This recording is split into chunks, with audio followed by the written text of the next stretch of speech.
Greetings and welcome to this episode of the Unnormal Paranormal Podcast. We're your hosts, Rhonda Fells, James Poston, and Jeff Chevet. The most compelling and edifying stories often come from people who didn't start out with any particular interest in or background in the paranormal.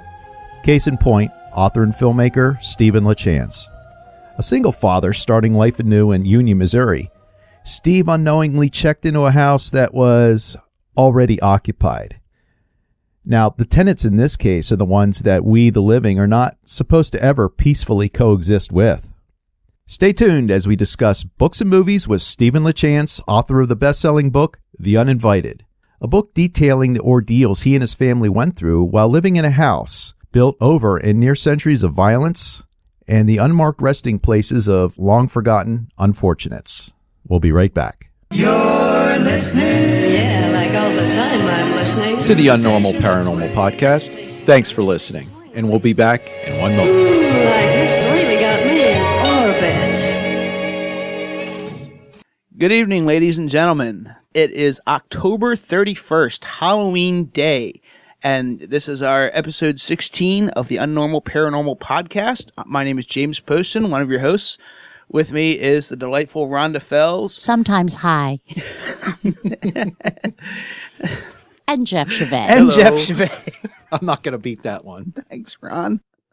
That's what I'm here for. And since this is Halloween, we have a very, very special episode in store for everybody today. We have the illustrious Stephen LaChance. Tell the folks about yourself. Hello. Well, I'm author of 3 books right now. Fourth one on the way out. The first one was The Uninvited, the true story of the Union Screaming House. The second one was Crazy, about the haunted truck stop in Villa Ridge, Missouri. Third one was the sequel to The Uninvited called Blessed Are the Wicked. And then we have the new one coming out, which I've been writing for forever actually, but seriously writing it on a year and a half on the St. Louis exorcism case of 1949. Can you tell us the name of the book by chance, or are you saving it? Yeah, sure. It's called Where the Devil Played, the 1949 St. Louis exorcism case. Okay, is this the young boy? Mm-hmm. Okay. This is the young boy. I've done more research on this case, and I've been doing it for about 20 years. I've actually investigated a lot of the locations. What you saw last night was not the story, and it had very little to do with the story. So there you go. Well, let's start with what you're doing right now in this project. Why did you decide on this story? I mean, okay, it's Halloween, and when I turn on the TV, depending on what channel I'm on, there's a lot of hype about a so-called group of paranormal experts, and I put the experts in quotations, and they're going to do a real live exorcism. What you're talking about is the real deal story of this boy. Real deal story. Tell us about it. Well, here's the problem with a lot of what you were hearing there. First of all, the house was not where the exorcism was ever completed. The actual possession did not start in that house. The actual possession started in 1949 in a house in Cottage City, Maryland. He was brought here by his mother to his aunt and uncle's house, which was the house that you would have saw in that last night. That house, some of the exorcism was started there. There were certain amounts of prayers and stuff that were said there. This exorcism lasted for almost 3 months. Actually, the exorcist lost 70 pounds in the process. Whoa. The boy was taken to a church rectory, which was the college church rectory, or what is known as St. Xavier's in St. Louis, where they gave him communion, and he was confirmed, baptized. And then he was taken to St. Alexium, it was Alexium Brothers Hospital in St. Louis on South Broadway, where the exorcism finally was completed. At one point, they took him back to Maryland, but they couldn't get anybody to help him in Maryland. So the Alexium Brothers offered them a room there, and they came back, and that's where the exorcism was completed. So I'm not quite sure exactly where this house fits into this idea that the demon is there and all of this and all of the hype that went on with that. And, and it was interesting to me because you have people standing out in front of that house saying they were so scared of it they would never return in that house. And it's a quite known fact that those people were out giving $100 tours through that house after this supposed event. Right. So I have a really hard time with it. And I have a really hard time at that point when you start putting your understanding into somebody that's telling you a story, but they're also relying on people that are less than genuine about those stories, whether to follow that or to believe with. Now, on the other hand, you have a priest that worked for 3 months to rid this boy of this demon. He lost 470 pounds in the process. I think it is kind of disrespectful to his memory to believe that we could have an exorcism to cleanse that house within 5 minutes, which was not even really an exorcism. If you guys know anything about an exorcism, they couldn't have possibly had an exorcism and performed it in 5 minutes. Certain things that have to be done through the exorcism, and even one portion of that couldn't take 5 minutes. I have a tendency to ponder more than I should. And as I was looking through your body of work, and by the way, I did not watch that episode. I just saw the promos and rolled my eyes. I mean, we can later on or at another time talk about as the whole paranormal field grows, the difference between genuine research and credible stuff and entertainment. But for now, one of the things I had wanted to ask you was, Steve, who goes to that house with your children, no offense, you're just a guy who goes there. Who were you then? What did you learn when you were in the house? Once you were gone, what other changes took place? You want to talk about the Screaming House? Is that what you're asking? Yes. And the thing is, I think part of the reason that you're doing the books is because you believe in educating people in a good, solid way. Absolutely. That's the thing. And here's the reason. And this is how it changed me. I was out looking for help at one point when this thing started happening to us, and we were obviously going through this nightmare. And I couldn't find good quality help. So one of the things that I always would do was I would go to the library and I would start to pull books and read. There was very little of anything of quality I could find as far as writing goes, and education-wise, because we're talking 2001 here. Okay, so it was really at the cusp of what I call the ghost renaissance. So I went out and I was looking for those things. So part of this career path became and is definitely education. It's for that guy like I was that used to be out there that didn't know a whole lot about this and found myself in a situation, or that guy that might be just curious about it. Because not all of us grew up with this. Not all of us started that way. So. That's one of the things that we try to offer here on the program. There are a lot of people out there who want to get into the paranormal, or for either their own sake or other people's sake. But they just don't have. They don't know how. They don't know. There's so much they don't know. I mean, finding credible information is hard. We want to give people a leg up and give them the voices of some experts out there and interesting people in the field to tell their stories and give their examples, so that hopefully people take away something positive and useful and enlightening from the show, as well as getting a voice out to some of those people who have stories to tell themselves, but they think that there's nobody that they can turn to. And we are committed to making sure that the only flakes are us, not our guests. Yeah. I like that. I don't know if that's 100% possible. But, at the same time, we're trying to have a good time doing it. Because, I mean, as like I tell people, there are things out there going bump in the night. There are things out there that we can't see and we can't touch that can definitely see and definitely touch us. And that's a lot to be afraid of. Trying to keep it slightly lighthearted helps keep a little bit of the irrational part of the fear off. Well, you know, what you're talking about there is when you're dealing with these things, and one of the lessons I did learn in the process of it is you have to put your mindset into more of there's no other better word to say than a positive mindset versus a negative.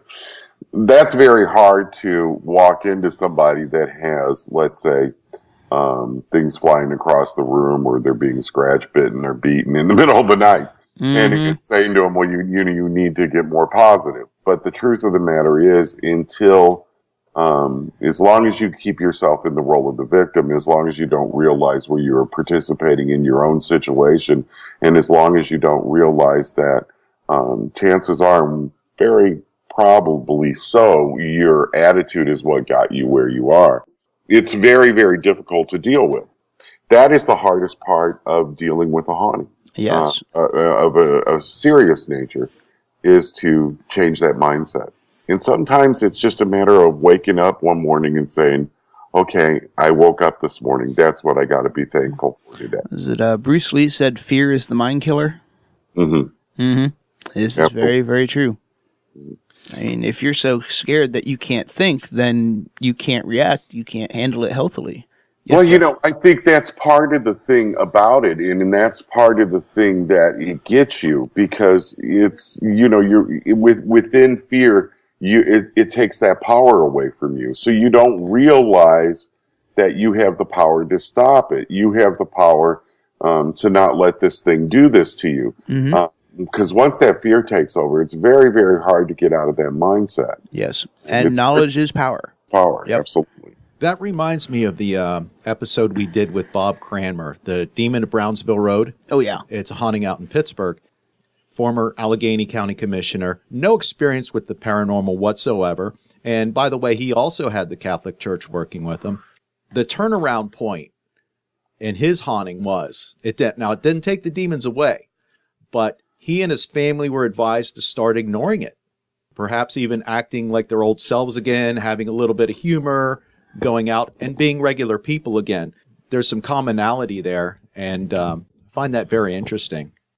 Yeah, and it is, and I mean, and the church will tell you that too. It's not only a spiritual thing. It's also an attitude. I think it all connects, though.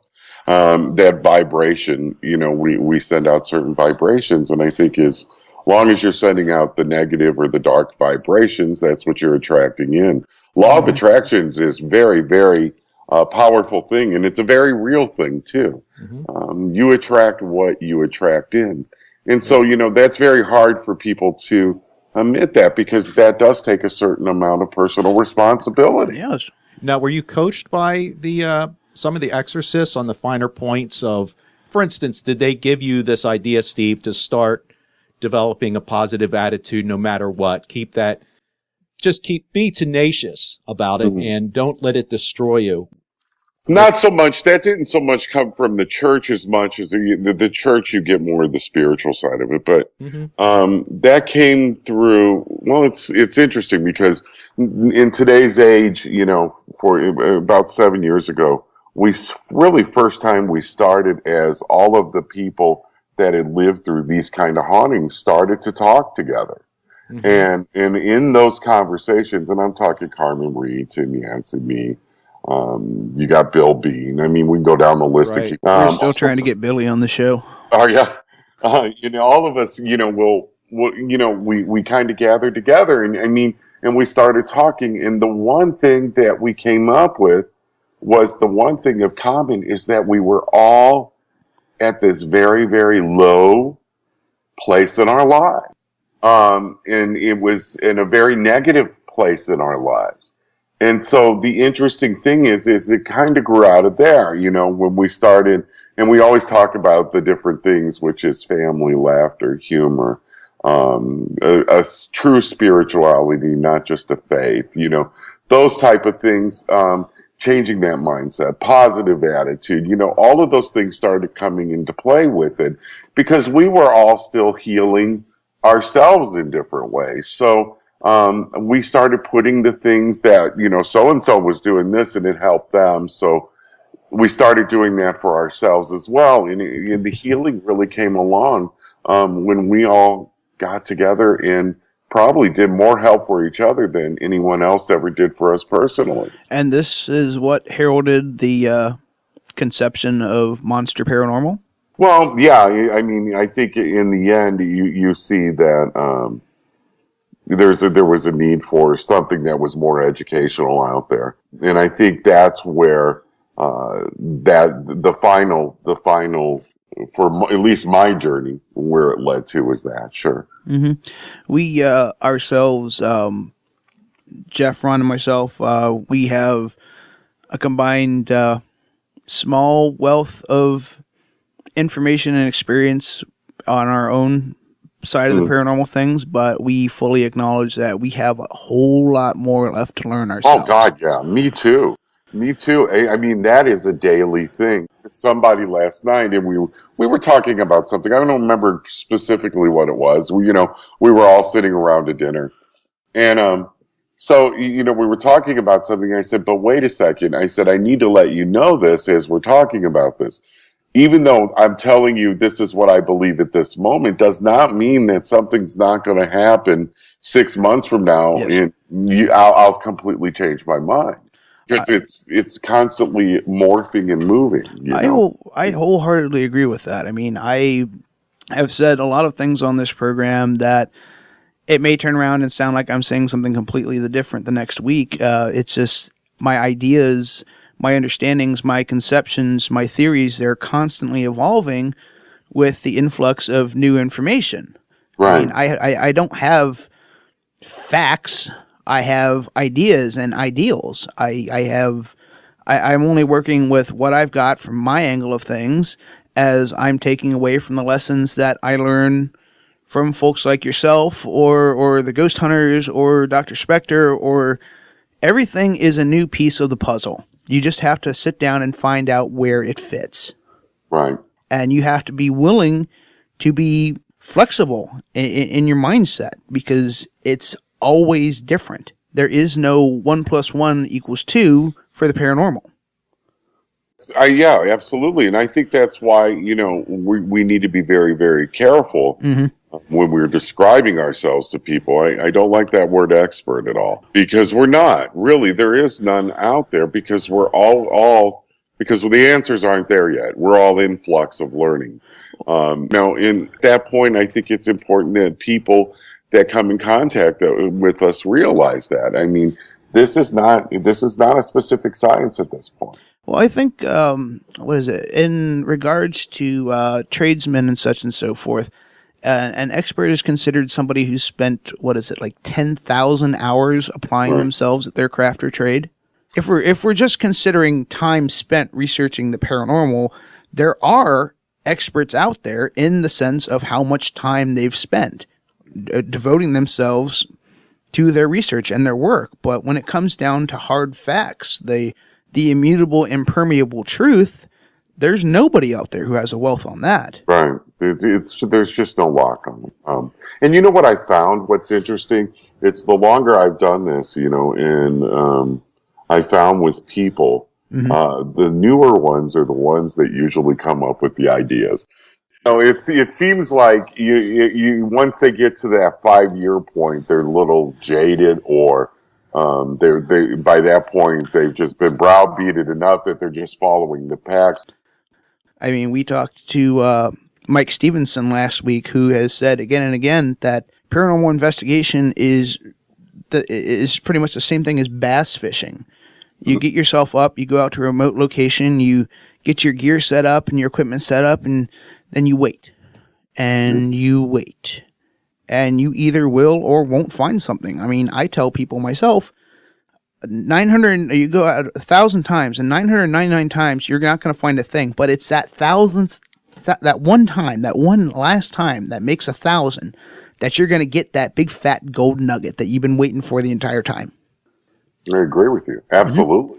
Here's the thing though, but it seems like the ones that are newer, and I think, we look at it, a lot of times people look at they're new. Well, it's the new guys that are really doing some of the interesting stuff sometimes. More so than not. We've got the new people who have been sitting back and watching and learning from folk like yourself, and other well-versed folk in the field developing the new ideas, and they're getting new points of view. They've got experience to read and learn from to bring from a different point of view. Right, but the new people are bringing in the technology. Yes, they are. They sure are. They sure Yeah. are. Yep.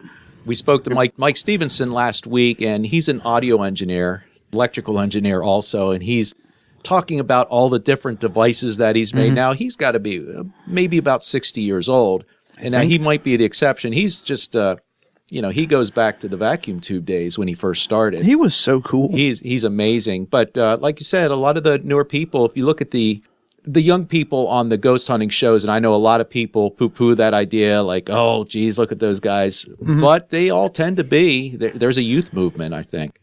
I think there's a youth movement within it. I think you're absolutely right. I'm sorry. Go ahead. Oh, I was just going to say, going back to when James made a reference to, you had to have 10,000 hours. James, what you were speaking of is the old day in the trades. Yes, exactly. And you went through your apprenticeship and then your mastership. And I was thinking it would be very interesting to have, I would love to get into a program like that where I would work with someone and go up through the ranks, but there isn't anything like that, correct? Right. I don't think there is, and I don't think there will. There are some there college will be. courses on it, though. There are getting to be. Yes. I'll tell you, I got into this, quite frankly, simply because I had a weird experience many years ago that I couldn't explain. And I find great comfort, and maybe I'm the oddball, in the fact that there is more out there than what my five senses can make me aware of. I like that. I like that the world is a bigger place than what my limited capabilities can show me. And it can also be very frightening. And if I had been in your experience, if I'd had your experience in that house originally, I'm not sure I would have handled it as well as you have. And at some point, I'd love to know how you pick the subjects you're going to pursue in your books, but doesn't have to be. But that was a loaded question all the way around. That's what we call Rhonda the Hammer. She does have Rhonda! she has a journalism degree. Yes, Watch she out. does. I thought of so many things to say to you during that, because I remember one time when we were speaking first specifically about the house. I remember one time that I remember a day that I realized that everything had changed. Everything had changed in my life. It was the kids had gotten up and went to school. I had been working a lot, so I traveled a lot. Anybody knows I was a corporate trainer. And so I had gotten up, I had the day off, and I got up and I got in the shower, and the bathroom door was closed and the bathroom door opened. I heard footsteps come across the bathroom floor, and I thought it was my youngest son because he would do stuff like that. I'm like, why aren't you at school? And no response. The footsteps came closer. And then at the shower curtain, it was the best way I could describe it, 2 hands pushing in on the curtain, and then it sucked in like you would suck in air. So the curtain would go around its face. So I had this thing coming at me. And I was back against the wall, and then it dropped and it was gone.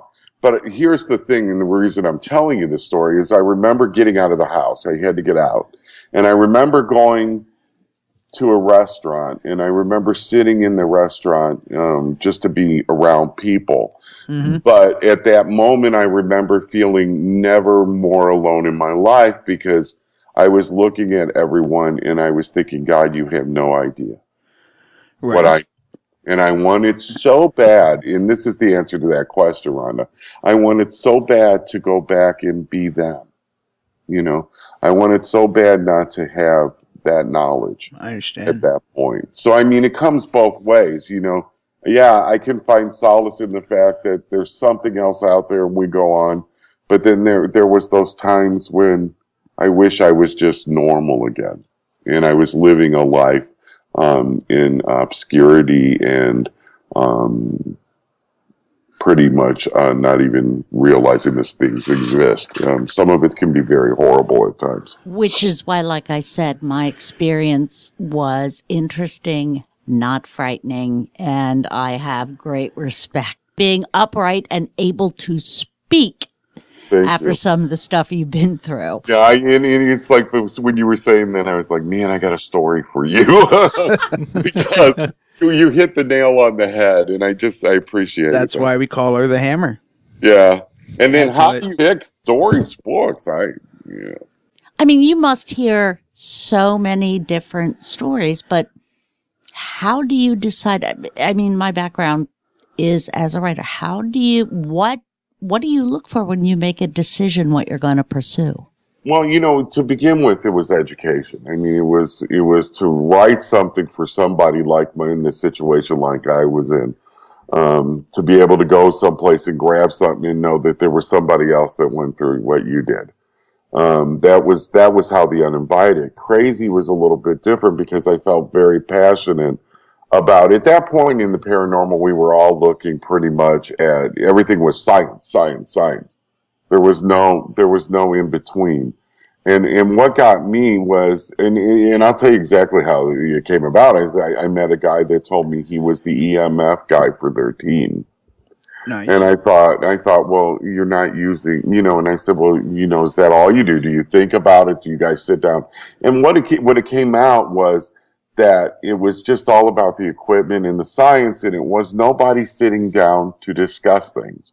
Nobody sitting down to put the history together to see how the evidence in that might correlate with it. And it was, so the idea of crazy came out of that, Interesting. to get people, I wanted people to start thinking again. At that point, that was around 2010. So at that point in 2009 when I was writing it, so at that point in the paranormal history of where we weren't doing a whole lot of thinking. And we weren't doing a whole lot of talking with each other either, because we were in the throes of the television thing, and everybody was holding on to everything because they were either afraid they would be criticized for their evidence, or they were keeping it to themselves and not discussing anything with anybody else because they were afraid that if they did, they wouldn't be able to use it when television came out. I mean, So the free exchange of discussion and ideas is still shut very, down. very much vital. Right. To the field. And my point is, at that point, James, was, it's, conversation and communication is the essential to growth of anything. Our society was built on the ideas of debate. Yes. I mean, a society as a whole. And, and if you take all of that away from something, it dies. We were dying at that point, and I felt this overwhelming need to say, hey, let's quit being stupid here. We need to start having conversation. You need to start thinking. So I wrote a book which absolutely answers no questions. The whole book is asking, it gives no answers, I should say. It asks nothing but questions. It's pretty much just food for thought. When you read it, you have to think.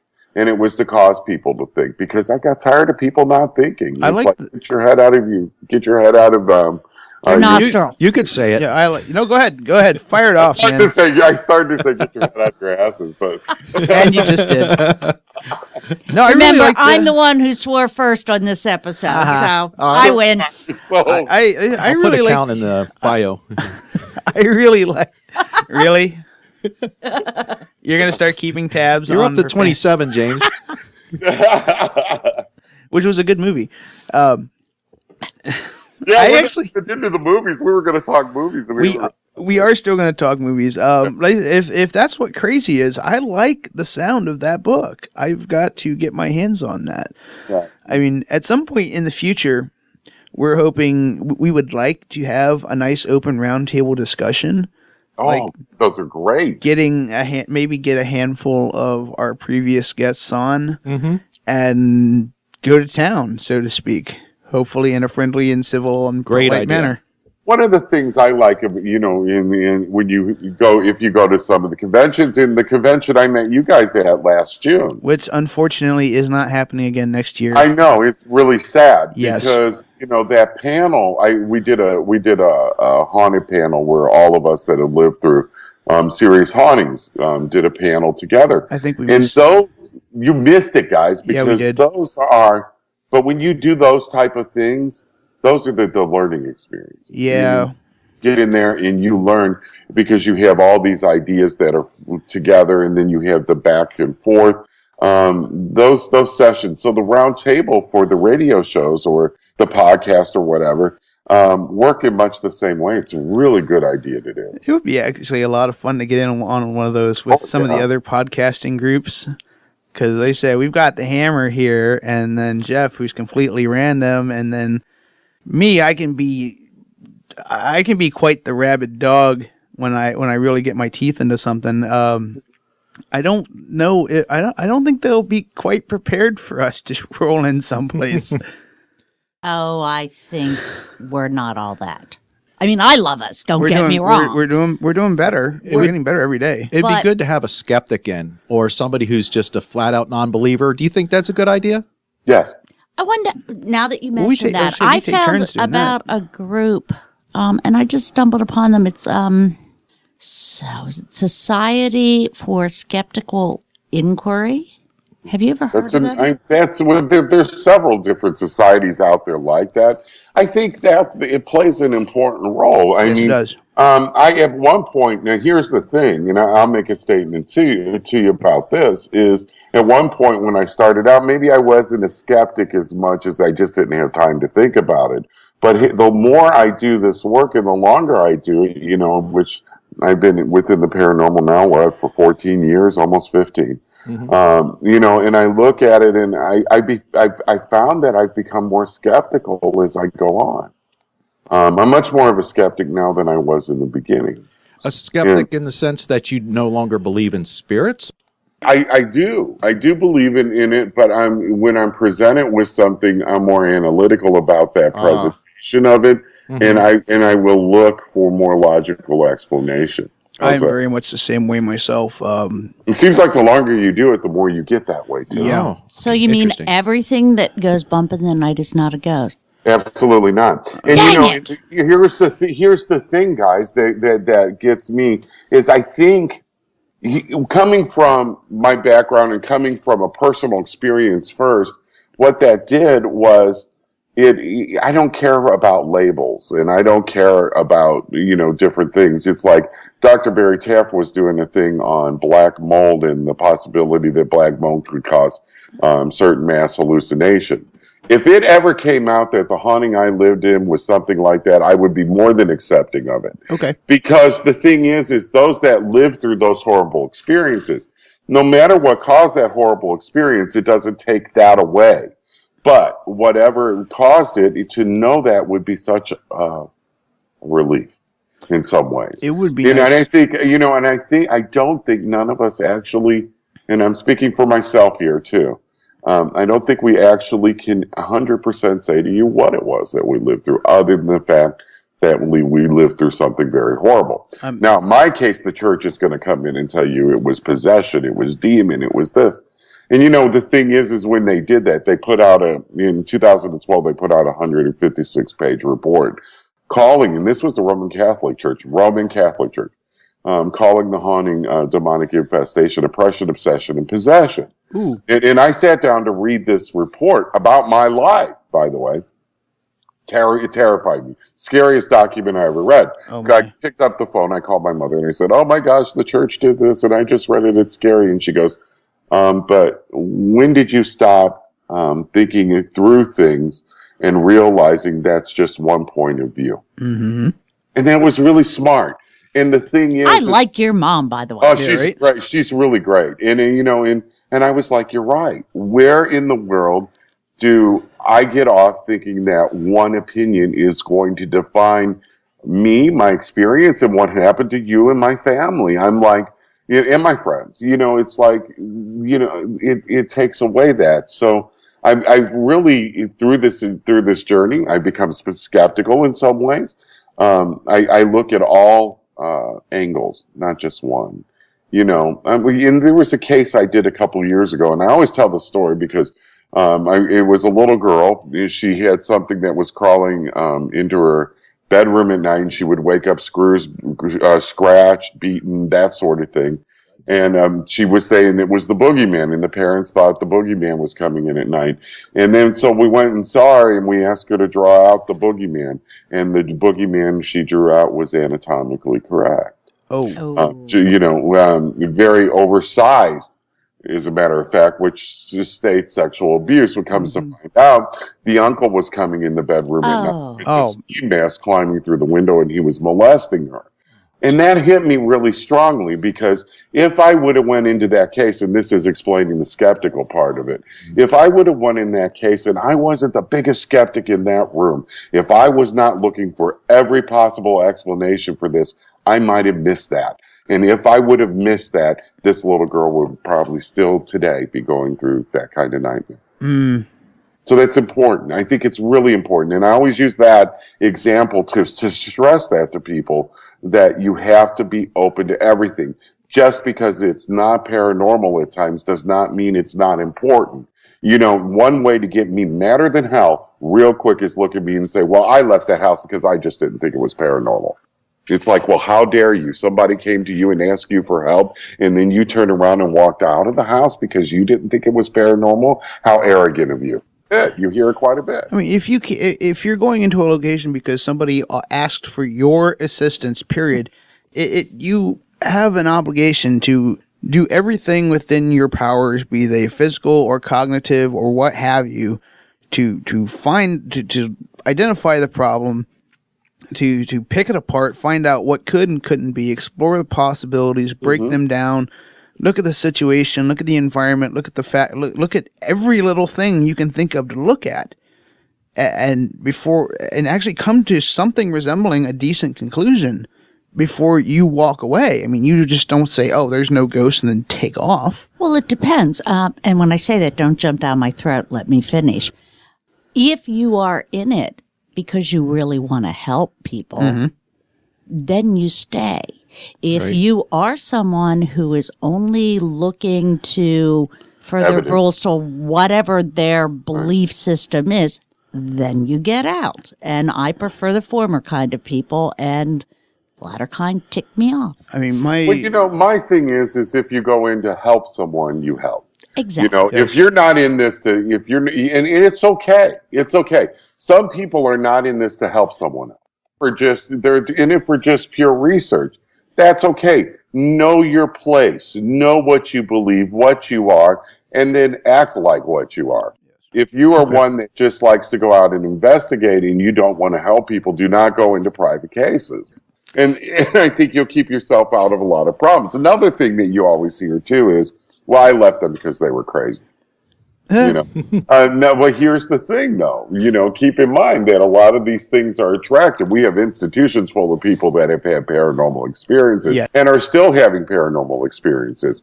Just ask those who are caring for them, and you will realize how much the paranormal attracts to the mentally unstable or mentally ill. Therefore, to say, they're crazy and I walked away is very irresponsible as well. Right. We interviewed a psychic, Linda Dix, who is a registered RN. She brought up that possibility. Remember, guys? Yes. I sure did. And she was really nice. Very insightful. Very nice lady. She was. Yes. I have a friend that's a psychiatrist here in St. Louis. His name is Dr. Chesty. He's from Pakistan, and he's always believed in the paranormal because Pakistani, they were raised that way. With Dr. Chesty will tell you, he goes, we deal with things all the time that I can't explain. We deal with paranormal. There's paranormal happenings all the time. And as a matter of fact, he's dealt with possession cases where he realized what it was. Oh my. And what did... And he's worked with the church several times on different things. Oh. I mean, my childhood was very double-sided. I had my mom who was... my mom is very supportive of the spiritual and the paranormal and the metaphysical and things that are out there. Yeah. Possibility, potential, no matter how whimsical it might seem. She came out of the box the other day, as a matter of fact. Remember? Just a bit. My mom's great. She encouraged me to be open-minded and aware of possibilities. Now, my father, my dad, my father is a logical rock. He is Plymouth Rock. He is very analytical, very logical, very left brain, or is it right brain? I forget. I think it's right brain, isn't it? Is it? I think so. I think so. Oh wait, right brain is artistic. Either side will do. Anyway. But it was my dad who taught me to find facts, look at the pieces, put the puzzle together, find out how it could actually work.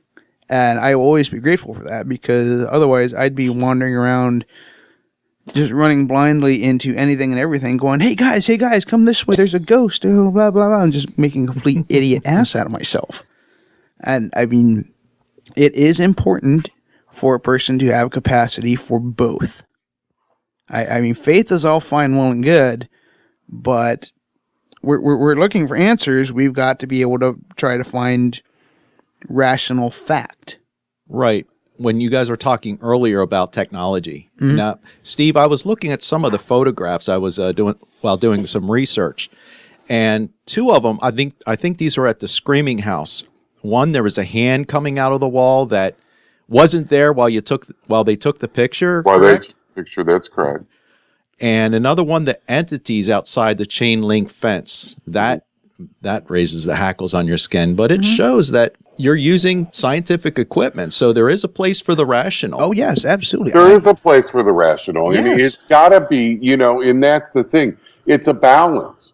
It's a balance. You got to strike that balance between the middle, because not all the answers are going to come through rationality and science. No, because I mean, all the answers are going to come from the spiritual and the faithful. Correct. Once you run out, that balance. Once you run out of rationale and logic on a case, what's left? Then that's what you guys that is what you would probably call paranormal at that point. Exactly. And you notice I didn't say that's what you would call a ghost. No, not necessarily. Not necessarily. We don't know. We really don't know what that word ghost is. No, we want not label. We want the answers.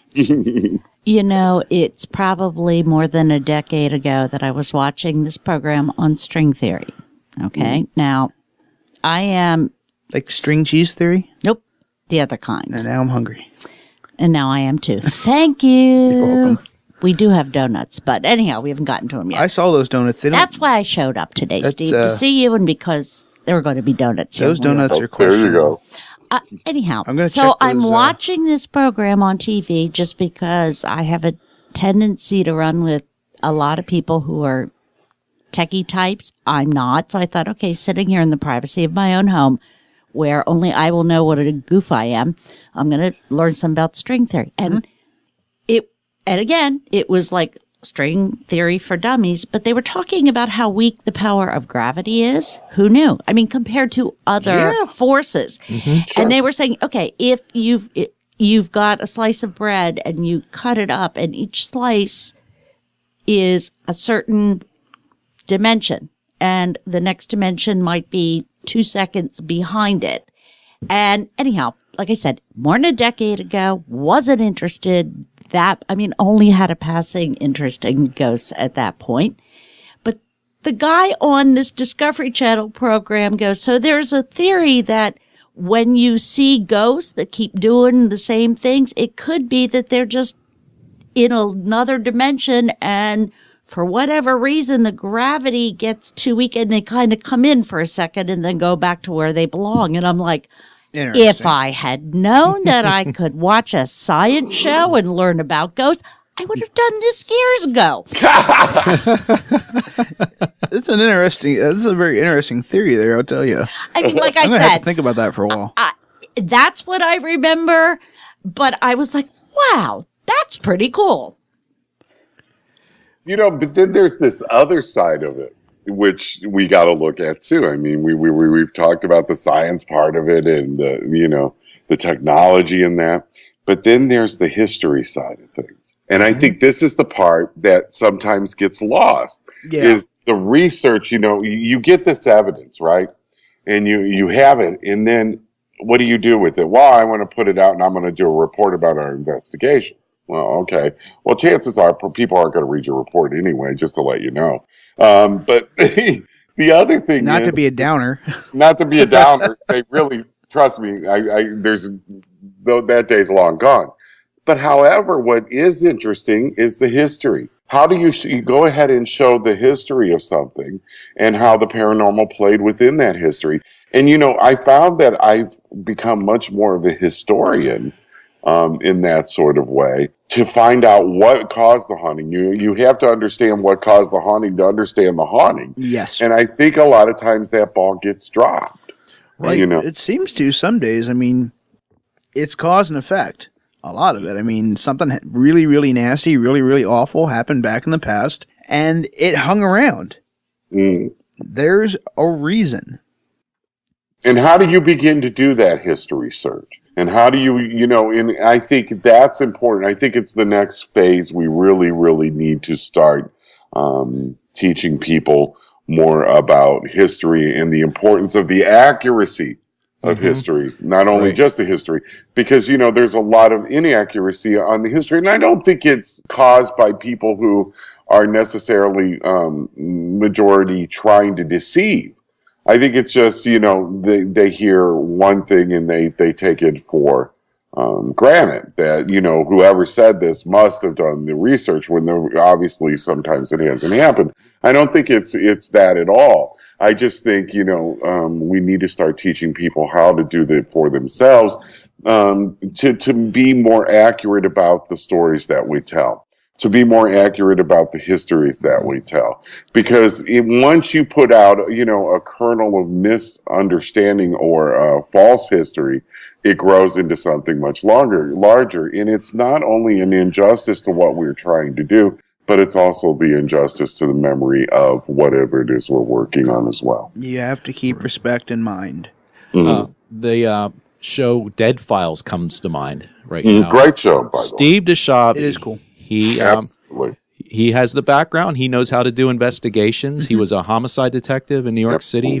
Excellent show. So love that guy. I wish that's the idea that you have to have. It's you have to go into it and you got to look for evidence, actual hard facts, just the facts, man. But you remember that what was that, Dragnet? Dragnet, yes. You have to do that thing. But then you also have to be sort of like the FBI profiler, where you come in and be able to profile it as well. So there's we have to wear many, many different hats as paranormal investigators. Right. I remember in journalism courses in college having to go and sifting through, deed records and thinking, oh my God. But you know what? It's the kind of grunt work that needs to be done if you're really going to do a good job of researching a property. Yeah, a lot more research is definitely getting to be a lot more necessary because Hollywood, Hollyweird, the promised land of... What did you turn down my microphone? Rhonda has to get a donut, okay? Yeah. Come on now. Get your donut, Rhonda. Rhonda's donut or James's rant. Yeah. You walk by the donuts. I'm not going to deny her a donut at all. Those are the most questionable looking donuts I've ever seen. Now, wasn't the Union Screaming House, that was built over or close to a Potter's Field, wasn't it? It was, it was built next to one. The actual house was built on an area of the plantation at that point, which was the slave quarter. So it was built on top of where the slaves lived at one point. And then it was built next to, it's, I guess, the Potter's Field, what you would call a Potter's Field, is about 500 feet away. Right. And it was the county poorhouse, and they buried people in pretty much the open grave scenario of the Potter's. Because people who were buried there, they could have been murderers, rapists, people who not held in high regard. So it's let's not remember them. Let's put them over there. And, interesting enough, too, is across the street from the house, there was a house just the next street over, but it was like you'd see the backyard. And that house in 1974, a woman took an axe and chopped her husband up and then took a shotgun and blew her head off. Whoa. Wow. So you're talking about bad land. There was a house that they've torn down now. that was there on the quarter that an uncle took his nephew into the house and he committed suicide by shooting himself in the head in front of his nephew. Oh goodness! So I mean, it's bad. This is a bad place. It's bad land. It's whatever reason. A lot of horrible things have happened there. And it just goes on and on. The captain was a Civil War captain.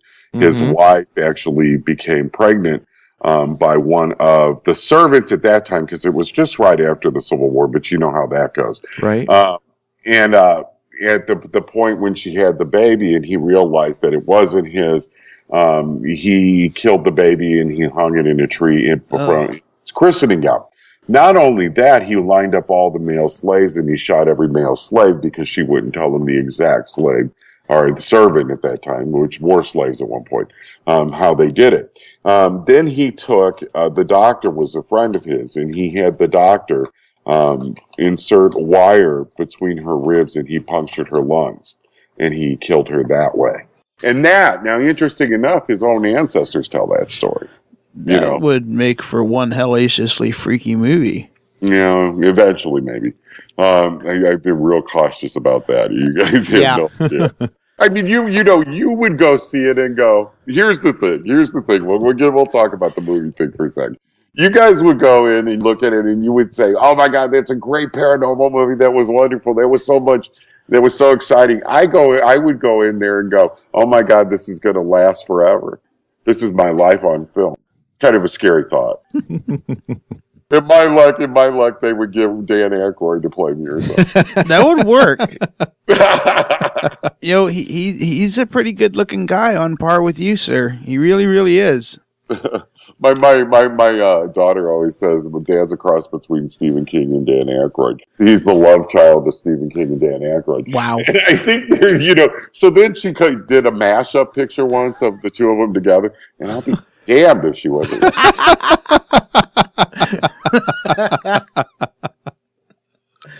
Well, that took the ego and flushed it, but there you go. So I'm the love child of Stephen King. Hey, two very, very popular, influential folks. Well, those are some good genes to have in the paranormal. Yeah, they are. Definitely. Yeah, right, Yeah, they are. I mean, you got one of the Ghostbusters and Stephen King. Right, there you go. That's something else. Like, I love the Ghostbusters. I was raised on movies like that. I really was. And now we are going to break into our discussion on movies. Sure. And Rhonda's still in the bathroom doing her lady business. One of the things, this is a pet peeve with me, and I'm probably not the only person, is when I will talk about paranormal investigation and my own studies, my own experiences, and tell people that I'm with the team and with the group, and they'll be like, oh, so you guys are like Ghostbusters. That is the fastest way to get my temper to go from 0 to headbutt you in the nose that I can think of. And how many times have you been introduced someplace and they play Ghostbusters? I can tell you, it's happened quite a few times. But you know what? It's people have basis of. I mean, it was a funny thing. Did it inspire you at one point? Hell yeah. So maybe it inspired them. That's your job at that point to explain to them that that's Hollywood. That was a movie, and our lives are a little bit different than that. Yeah, but over the decades, I mean, as my own understanding grew, it's like that's not what I do. Right. That is really not what I do. Not that I wouldn't want to. My life is more like a Scooby-Doo. That's actually kind of how we operate over here. We've got Zoinks, Ruggy. We've got Jeff's Honda Element, which kind of acts like our mystery machine. Right, there you go. And I'm always eating, and Jeff always acts stoned. Too many Scooby snacks. Little bit. No, Hollywood has done a number on the paranormal. I mean, scary movies, they're like brain crack. They really are. I love watching scary movies because oh yeah, who doesn't like a good scare once in a while? I mean, just to get the heart pumping, just to really, really make you think. Keeps your. I haven't seen anything good lately. Have you guys? Because I really have. I saw Horns. Horns was awesome. I liked Horns. I liked Horns to an extent. You know what? I didn't consider Horns is a scary movie. I would consider it more like a fable. Dramatic. More, yeah, like a fable. It was a little bit more dramatic, a little bit more high intensity drama. But it was really, really good. I knew it was going to be. I had a good feeling about it from the trailers. It was. What's it about?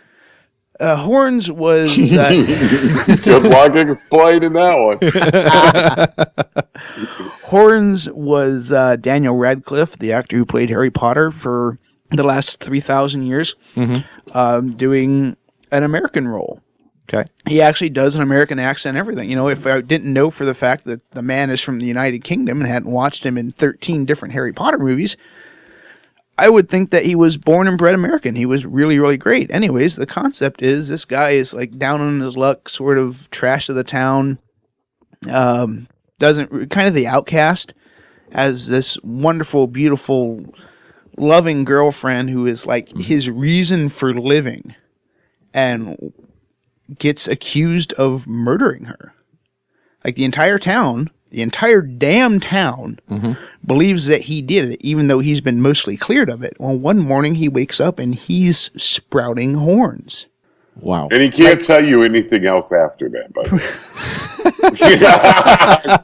Wait, are you afraid I'm going to give away spoilers?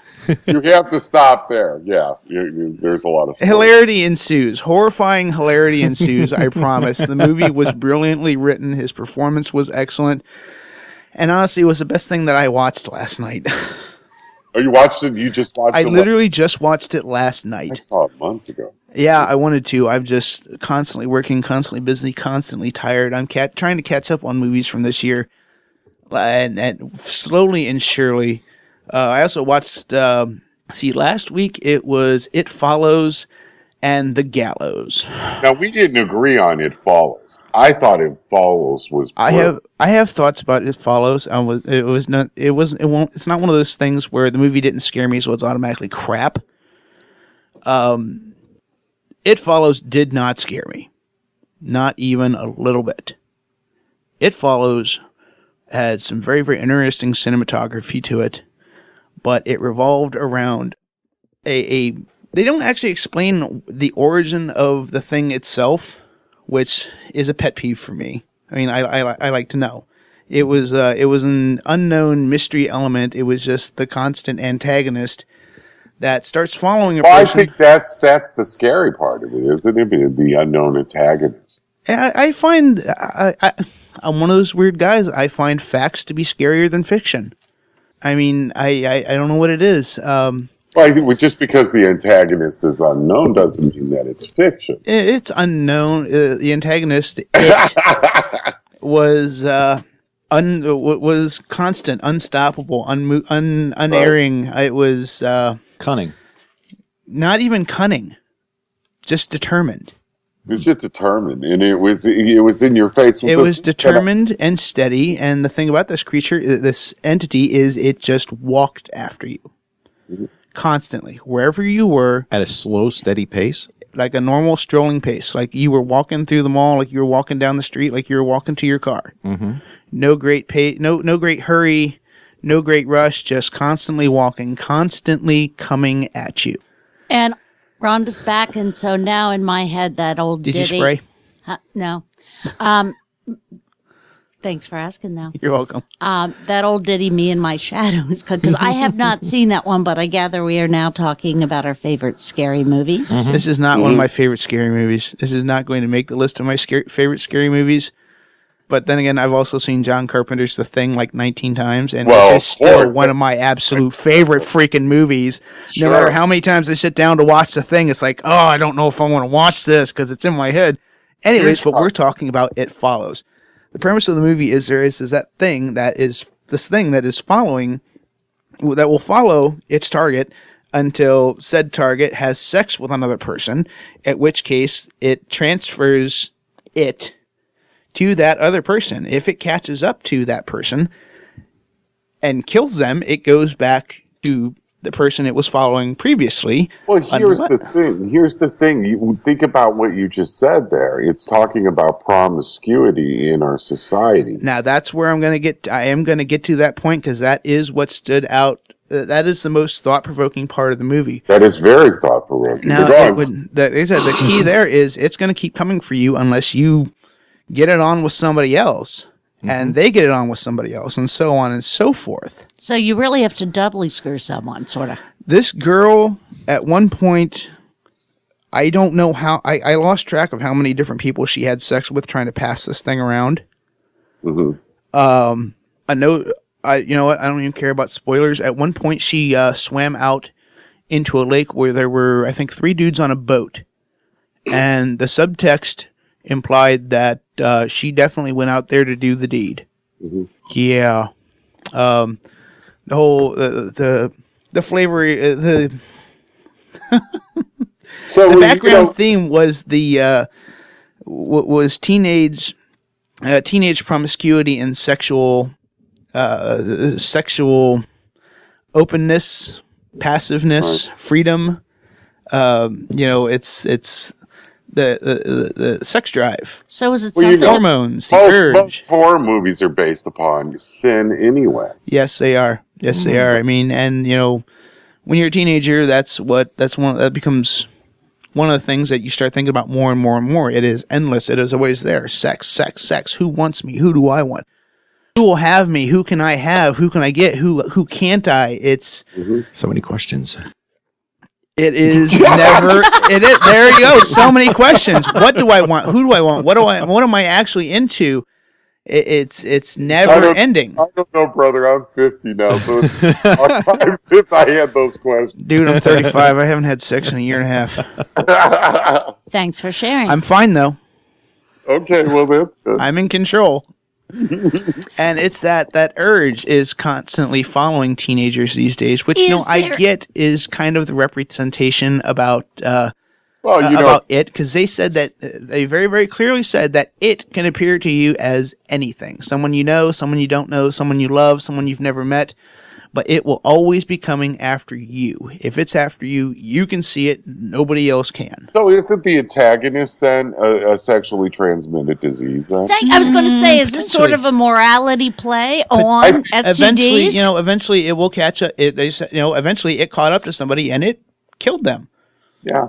I mean, it was thought provoking, but not terrifying, not horrifying, not scary in the traditional sense.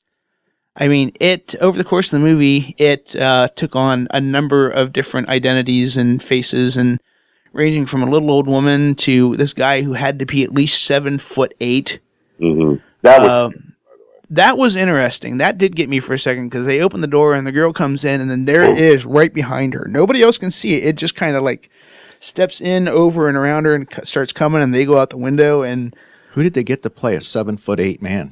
Richard Keel's dead. I didn't even no, I don't recognize. I didn't even think to look at the dude's name in the credits. Wow. But he was one of the tallest men I'd ever seen on the screen. It's ranging from this guy who had to be like 7'8" to an old woman to this. Now, this is a part of the movie that freaked me out. A naked old dude on a roof, just butt naked, full frontal. That did not do me any favors. Now, why did the naked old dude on the roof? I gotta ask. If you saw me naked on a roof, you'd get a little freaked out too. Well, I mean, Staring at you. It's in my life. It's like, I would be like naked man on the roof. Oh well. Now, see, for me, unfortunately, that's turning into my life these days. I see weird shit like that. It's like, oh, it must be Tuesday. I'm very particular about the movies that really enthrall me. I mean, and I've explained this to people because I do have friends that, are aware of my fascination and my interest and in the paranormal. And they'll say, are you going to go see the next Chainsaw Massacre? And I'm like, look, I don't like slasher movies. I'm really not into vampires. Werewolves leave me cold. I said, I like psychological thrillers that have a ghost in it. And watch The Woman in Black. I did. And you know what? It was okay. But the others, that one. I like The Others. Got me. Too. The Others was good. Like I said, The Woman in Black was not a traditional horror movie. The Woman in Black was another Daniel Radcliffe movie. It was a very good, solid ghost story. It was. It succeeded in giving me the chills in more than one spot. Didn't exactly terrify my pants off, but man, it made me do double take. Here you are, naked men and your pants off. We got to get you a date. We do? Jeff, we got to get him a date. They can't I'll work on it after this episode. They absolutely cannot ever listen to the show. It's like, wait, I'm dating that? Steve, what did you think, about Paranormal Activity? I mean, now we're on, what is it, Paranormal Activity 18, and I gave up long ago, but I thought as a genre starting out, I mean, it was the Blair Witch that was I'm actually gonna go into that because the other movie that I watched was The Gallows, another one of those homemade, quote unquote, found footage movies, which have become an almost epidemic over since the Blair Witch. I mean, there have been some good ones, there have been some bad ones. The Gallows, again, it did not do it for me. It was another case of hyperactive teenagers running around with a video camera, not focusing on anything for longer than 2 seconds. Really, I understand, it looked like it was somebody's thesis project for a video class, which, in terms of a thesis project for a video class, A+. It left me flat, it left me hanging, haha. The ending was predictable. The kids were running around screaming, dying one by one. You can't really see anything clearly. And however, The Gallows had a very, very interesting viral marketing strategy. There was something going around for a couple months there. They were calling the Charlie Challenge. That was getting parents all kinds of up in arms. I don't remember the exact details, but supposedly kids were doing one of those paper fortune teller type deals, I guess, or a pencil on a piece of paper or something else ridiculous and trying to call the spirit of Charlie and reporting that weird things were happening. I think most of it turned out to be bullshit, but the entire... It was a Mexican ghost, I think. It was a Mexican demon or something. Yeah. I guess. But anyways, the long and short of it is that this was intended as viral marketing for the Gallows movie. It's interesting. It's a good concept. Really. I mean, there were a few moments of creep here and there, but it was one of those. I guess I'm just jaded, or I've seen too many scary movies. Well, see, maybe that's it. Maybe you've just seen too many. So what do they need to do to be able to scare you? My favorite scary scene of all time, I can tell you right now, is Halloween. Him coming across the lawn after her, and her screaming and running and asking for help, and no one will help her. Which Halloween? The first one. Okay. Mm-hmm. Yeah. Absolutely the first one. Yeah, I can understand that, because other people are seeing it, and she's pissing herself, terrified. I still find that is absolutely terrifying. The terror is right there in the flesh, just as plain as she or anybody else there, and nobody cares. Nobody cares. Well, I'm 53, so... That's scary. Nah. Don't get on the roof. Is it movies these days are kind of losing it, are really kind of losing it? Like you were talking about The Conjuring. The Conjuring was a good one. No, I did. Well, anyhow. Or not, no, it was The Others. The Others was a good one. Yeah, what I was going to... What was The Conjuring had its moment. It did, and I found it interesting that Sissy Spacek was in it, and she was also in another movie that I really like called An American Haunting. Mm-hmm. Did you ever see that one, Steve? Yeah, I did. And it's interesting because when they were making that film, we were making a documentary for Sci-Fi. And we actually used one of the same filters they used. Really? For that film. In filming, because there was the B-roll had to be shot before we did the investigation portion. So the way to do it in timeline to get the B-roll, we did a lot of daytime shots that were turned into night with the filter. And so it was the same filter. So it was kind of interesting. Not everything is nighttime that you see on television, by the way. Yeah. But one thing you guys been talking about with all the movies, what were you writing? The ones on your that hand? so I could remember the names. Okay. For instance, you were all talking about some of the old-time movies that you really liked. I found one thing in common. They had classically trained actors. Yes. Mm-hmm. For instance, Donald Pleasance in the Hollywood movies and the Halloween movies, and who was Bela Lugosi? Well, no, in the Halloween movie there was the female. Jamie Lee Curtis. Jamie Lee Jamie Lee Curtis. Curtis. Beautiful. Still Beautiful. so wonderful. Yes, Sissy Spacek, Donald Sutherland. Yep. And one movie I like, it's from 1972. It's called The Asylum. And there was an actress named Charlotte Rampling. I don't remember that one. She's gorgeous. And Down boy. that is a psychological terror. That is a psychological movie. I was like, oh my God, they're going to kill the pretty girl. Imagine that, right? Yeah. Right? She was being interviewed in an asylum, and she acted like, I'm so innocent. Why do they have me in here? It's because my brother wants to take my inheritance away. Turns out she is a person who has a dual personality that she's not aware of. And she turns out to be the person who kills these other people. Oh. And what it does, what's interesting about the layer that they add to this is that you see her speaking to this other person that she's invented entirely in her head. But that's what makes it so eerie and odd because Those are usually pretty cool. yeah, Now that sounds like a movie I would enjoy. I like it's on YouTube. psychological. Yeah. It's public It's domain really, now. really got to get in my head and really, really got to throw me at the end of the movie. I mean, The Uninvited. We know that's the one we've With been bouncing back and forth. apologies, I mean, I know that No, you that's, have- no, that's all right. Well, you know the movie we're talking about. You've seen it. You guys are not the first one to do that. We're by the way. really, really sorry. We're professional. Yay!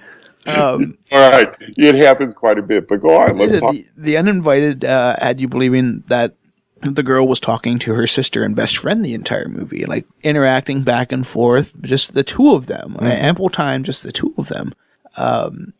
They're looking into the stepmother. They're looking in and investigating and rooting through her personal things. Meanwhile, she's having these hallucinations of her mother, who died at the beginning of the movie, and very, very horrifically, I might add. It's all building up until she's acting crazier and crazier, and they think that it's the stepmother who's and messing don't with spoil this. Mm-hmm. Don't Yeah, spoil you the don't want to. ending. Don't He's give it. getting Don't close. give it He's away. getting close. Thank you, Rhonda. Got it. I mean, basically, throughout the movie, you had a nurse that was taking care of an ill mom. Nurse ends up, after mom's dead, hooking up with dad. Yep. There is one daughter who remains at home. Yep. One daughter is so traumatized by something horrific that happens that she is institutionalized for a while, and then she comes back. Yep. So you have these two daughters looking at this evil stepmom Yep. who's just, just a bad person. And you're going with it. And The movie there's an aha moment, and that's all we should The say. movie had an absolutely wonderful build to it.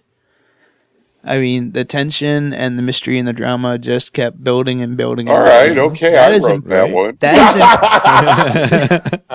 That is very, very important to me. And that's why I like the others, because you have a woman who has two children. Her husband was off, fought World the War war. One. World War One. Thank you.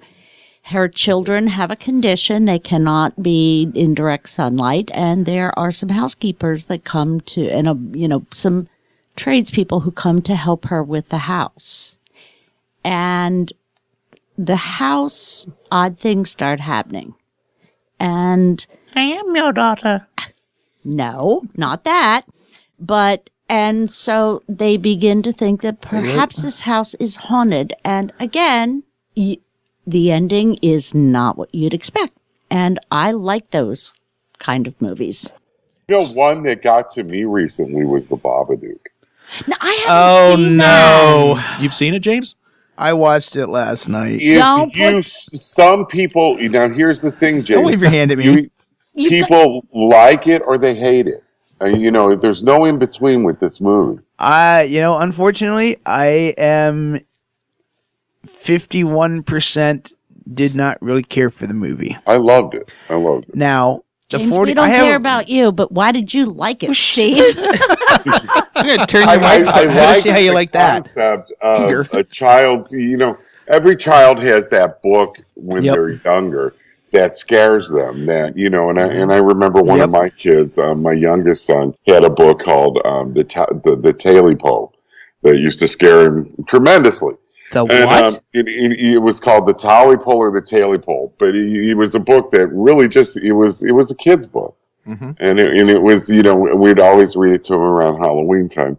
But this kind of reminded me of that. I mean, I remember, what was it when we were young? It was the Teeny Tiny Woman. There was a story in a book that my mother used to read us on Halloween. But the Babadook reminded me of taking that idea and turning it into a story where the book actually houses, I guess you would call it a demon. Would you call it a demon, James? I would. The look that Ron is giving me right now could melt steel. Really? Actually, and then freeze it. No, you were reading me wrong. That was it. rude of me, and I'm sorry. What are you guys doing? I told him to shut up so that you could talk. I turned the video off for a reason. She's giving me this intimidating look, and now I'm going to turn away from her so that I can't see it and I can say whatever I want. I agree. This is one of those stories where a child's fear fed into something and gave it life, gave it presence, but the real story there, and they said this is a very, very solid 49% like, is the mother's side of things. If you are a parent, this movie is going to curl your toenails because the events of the movie hit the mother the hardest. She is a single mother, she lost her husband. She's been raising the child by herself, and she has been doing the best she can with very, very little support from what I perceived. Okay, so here's the thing, James, just real quick. Yep. It's single parent raising the children on their own, doing the best they can. Something supernatural. And she starts... Sounds familiar? Can you see why that I related to this film? I did relate there. I did. And she starts coming apart at the seams. Her sanity starts fraying, and then suddenly, I mean, the child is being a child, but at the same time being a slightly uncontrollable child. The introduction of the paranormal supernatural aspect itself, the book and the Babadook, did not help anything at all. Two huge problems with this movie. One of them was technical. The dialogue was so quiet. I had to keep the TV turned up a little bit louder just so I could hear the casual dialogue and the conversation, so I understood what was going on. There's a purpose behind that, by the way. Well, maybe it might get into my second problem with the movie was the screaming. The screaming. I watched Jurassic World, where there were hundreds of dinosaurs, pissed off, angry dinosaurs chasing thousands of tourists around. And there was less screaming in Jurassic World than there was in the Babadook. I watched Screamers, a movie about killer robots that screamed bloody murder while they were ripping people apart. And there was less screaming in the movie Screamers. We really have to get him a date, seriously. And now mind you, I'm watching this movie at I think it was 3 this morning. All right. And I've got to have the volume turned up so I can hear what's being said, and then the screaming starts shaking the fucking walls of my bedroom. So I've got to turn the entire movie back down to almost nothing until the screaming starts. At least the walls are then shaking. Then turn it back up for all of 6 seconds before more screaming. I hate that. I think, if you would see that film in a theater type setting with a good sound system, it would be very interesting. I'd be down. Because the layers to that, the sound design that they did there with the Babadook, they followed that rhythm with everything within it too, which was interesting. I did catch that. The entity itself, the Babadook, was definitely creepy, but at the same time, some people will say that less is more in the case of some scares and such and so forth. Here, not quite so much. I mean, we had the book, which was the book itself was cool. Mm-hmm. That was a creepy ass book. It was. And he can't tell you why, but go on. Well, no, just the imagery of the book, the simple one-line dialogue. It was like a macabre nursery rhyme almost. like an evil Dr. Seuss wrote it. And the thing had pop-out sections. Well, she goes and she destroys the book at one point, and then the book shows back up, totally put back together, but yet totally different. Even more graphic and disturbing than the first time she read it, and she is losing her shit. It's like, I destroyed this book, and now it's back, and now it's worse. And then things get worse. She descends further and further into James, you're What? doing it again. Doing what? What am I doing? You're telling too telling much. Too much. Am I? Yeah. Well, I won't really tell. I won't go into how I won't go. Okay. because I'm one of those guys. I really don't care about spoilers either way. Yeah, but I'm going to go and watch these things. She wants to watch them. You watch it once. It's worth watching once. Yeah, so you can talk about this after I've watched it. We'll go get She's coffee. You're gonna like it. I have a Ron will probably get it. Like I said, from the fact that she's losing her mind, she's This is turning the woman against her in the child. movie, not She's- Rhonda. Yes. Well, this could be both of you. Actually, yes. She's losing her mind. She's turning against her child. She's under a constant psychological assault from this thing in the shadows, which does actually have paranormal parallels, paranormal parallels to the life going on around her. Her disassociation from friends and family and coworkers, and she gets more and more withdrawn, more standoffish, more confrontational when she is approached. And yet at the same time more lost and more helpless as the film goes on. And it kind of cycles around there. I mean, and this is a single parent.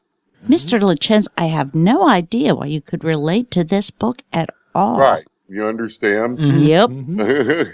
So I mean, but that's the thing. I think that's the point of this conversation is, different things scare different people for different reasons. Right. And I think that's kind of what, and so when you have something like It Follows, which by the way, James, a lot of people out there love that movie. And a lot of people out there were, that movie did a lot for. It gave me, and I think it's because people relate to things, and when maybe you didn't relate to it in the same way someone else did. It Follows gave me food for thought. I mean, I did spend a lot of time thinking about the context and the subtext about that movie and the message that was actually the message behind the story itself, which was interesting, but it just didn't scare me. It didn't. It tried. I mean, the cinematography was cool because the whole movie seemed to be set in like the mid-70s. I mean, old school, mid-70s houses. I will say though, I hated the ending, but go on. Oh yeah. Ugh. The ending was a non-ending, and that's probably like the worst thing ever. The worst thing ever? Because it's not an ending. You're turning into the worst thing ending ever. Sometimes, and I get that. Sometimes you'll do an ending in a certain way because it's an artistic choice, and in this case, I think the ending meant, and see if you got it this way, that it was never going to end. That I did get. I did get still that. a stupid ending. Yeah, it was. Yeah, it really, really was. We can't talk about the ending. I want to talk about the ending just to piss Rhonda off, but I'm not going to because I don't want to have a donut thrown at me. But Rhonda, when you see this movie, when it gets to the end, don't get mad at us because we did warn you. Yeah. Stupid. Okay, and I'm going to call James up and he can I'm bitch about it. going to tell you I told you so. Yeah. I like the movie, but it's stupid ending. The scenery, the surroundings, the houses, the school, the everything that they did, everything they interacted with the exception of the cars, was out of like the mid-70s. I mean, at one point you see her one friend sitting on the couch looking at what is supposed to be a smartphone that they've gone and designed as a compact mirror. In the 70s? Yes. I mean, it was Wow. a modern movie, modern setting, old school scenery. Huh. I mean, that, But I think found- it had to. It was a statement on the aging of suburbia in some ways. Possibly. Yeah, Possibly. So- Or, the more things change, the more they stay the same. absolutely. There you Yeah. go. We're talking about cinematography. Do you think producers of today look back at some of the old masters like Hitchcock whenever they're making their movies? Anything borrowed from the past? Any inspiration? Oh, I think so. Don't you sit there and watch a movie occasionally and you'll see an angle and go Hitchcock, or Kubrick occasionally. You'll see certain things that kind of reminded me of, what was it, Clockwork Orange. Those producers and directors, they were a big deal for a reason. They're classic for a reason. Mm-hmm. Well, I mean, Spielberg on Jaws. I mean, absolutely. Still classic. Still classic. Absolutely amazing. Classic. Went to the movies to see it this past summer for the anniversary, and it still holds up. It's still terrible. It does. Usually if I really like a book, I don't see the movie because the movie is a letdown.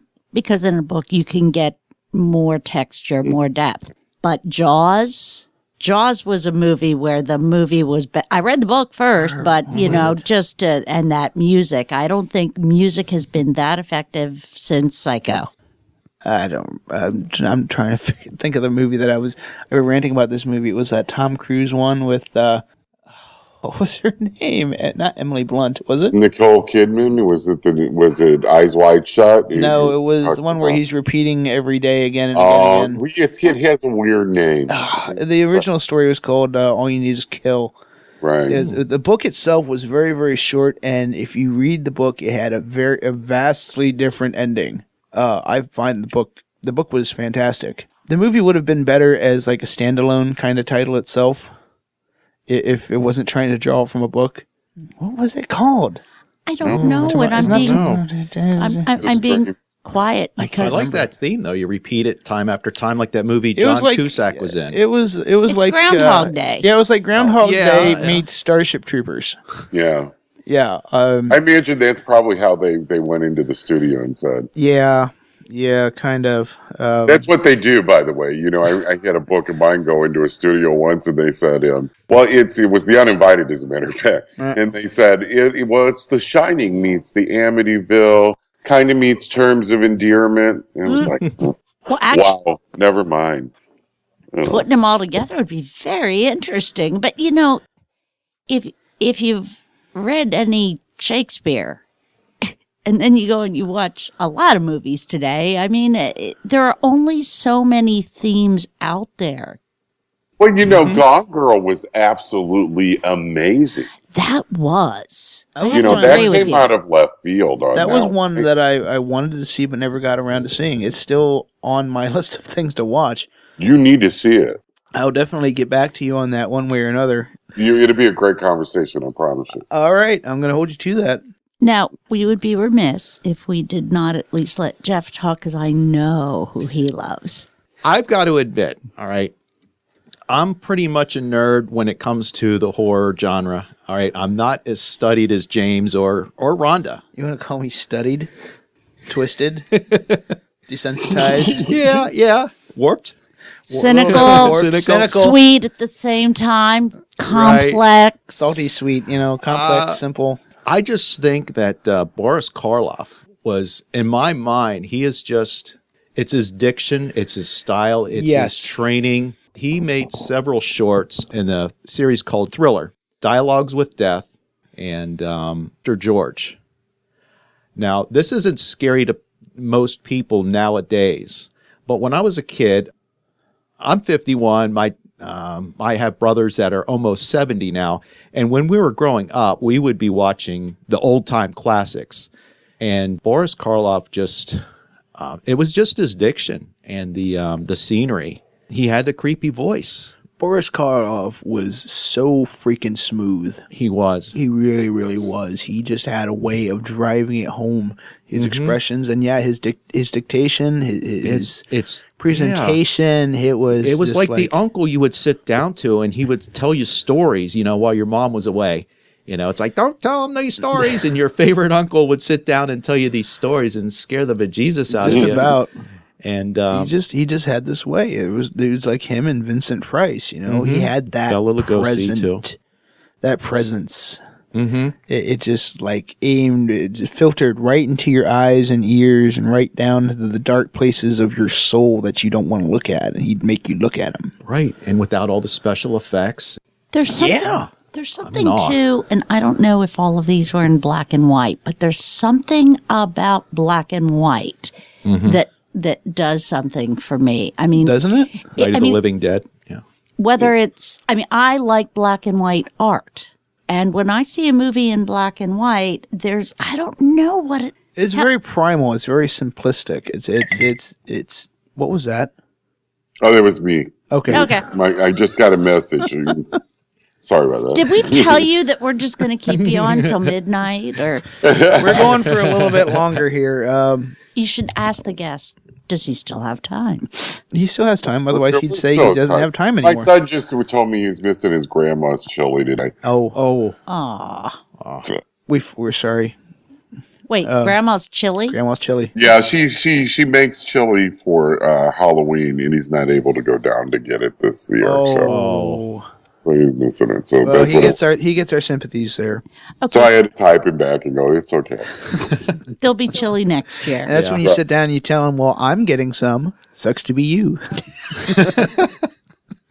Actually, I told you he's think warped. we're having shrimp tonight of some sort. So Nice. I'm not a seafood guy. But yeah, Well, don't it's- invite it's him for getting- dinner then. Nope. yeah, there you go. I like fish. I think You know, I'll eat it's fish and shrimp, chips. Tarragon shrimp, actually. Ooh. Yeah. Did you say tarragon shrimp? He did. I mean, it's a shrimp in a tarragon white sauce. See, I've never. I love tarragon with chicken, but I've never thought of it with shrimp. Sorry, I know, totally off topic, but that's Amazing. interesting. You got to try it. It's amazing. Yeah, I can see it, but I never thought of it because I do like tarragon, and it really does something for chicken. And I'm going to shut up now. Okay. And they're like, this is Halloween. You guys are talking food. But Yep. I'm hungry. trick or treat. Come on. A lot of, I mean, every day is about food. If I let myself go, I wouldn't fit through the door, but I don't, and so I can, at least so far. Yep. But anyways, going back to movies, I say it's getting harder and harder, it seems, to find a really, really effective scare. I mean, I've had some. There's not much that actually really consciously, actively chills me anymore. I mean, I had high hopes, and you might identify with this one, with a movie that was all the rage like 2 or 3 years ago called Insidious. Mm-hmm. Insidious had an absolutely amazing build. It did. The I like first that. half of that movie had me right on the edge of my seat. That movie was in my head. Mm-hmm. It was suspenseful. It had me nervous. It had me. I actually had a little bit of a cold sweat there going for a minute.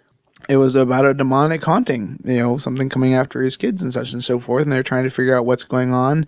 You've got shadow figures dancing in the back, just out of focus, just out of camera, odd noises. They really, really pour on the atmosphere of that oppressive doom and gloom atmosphere, and it just gets thicker and thicker and thicker, and then they bring in the medium, and things start to get a little bit interesting. And then they bring her back along with her freaking nerds and her crazy-ass steampunk seance machine, and all the tension went right out of the rest of the movie for me. I the rest of it I found to be trite and ridiculous and way too out there. If they hadn't been for that movie would have been a big hit for me. Even when he's going out, he goes through to the quote unquote other side through that veil with his own latent gifts, because we find out that he's got history with the medium and got his own abilities and such and so forth to go after his child. Even when he confronts the demon at the end of the movie, it's like, no, this is senseless and stupid now. I can't. Yeah. I'm not afraid anymore. It's where did it all go? Well, here's an idea about a movie. For instance, you're never more scared than when you're asleep, you're in your deep REM, and you have a nightmare where you can't move.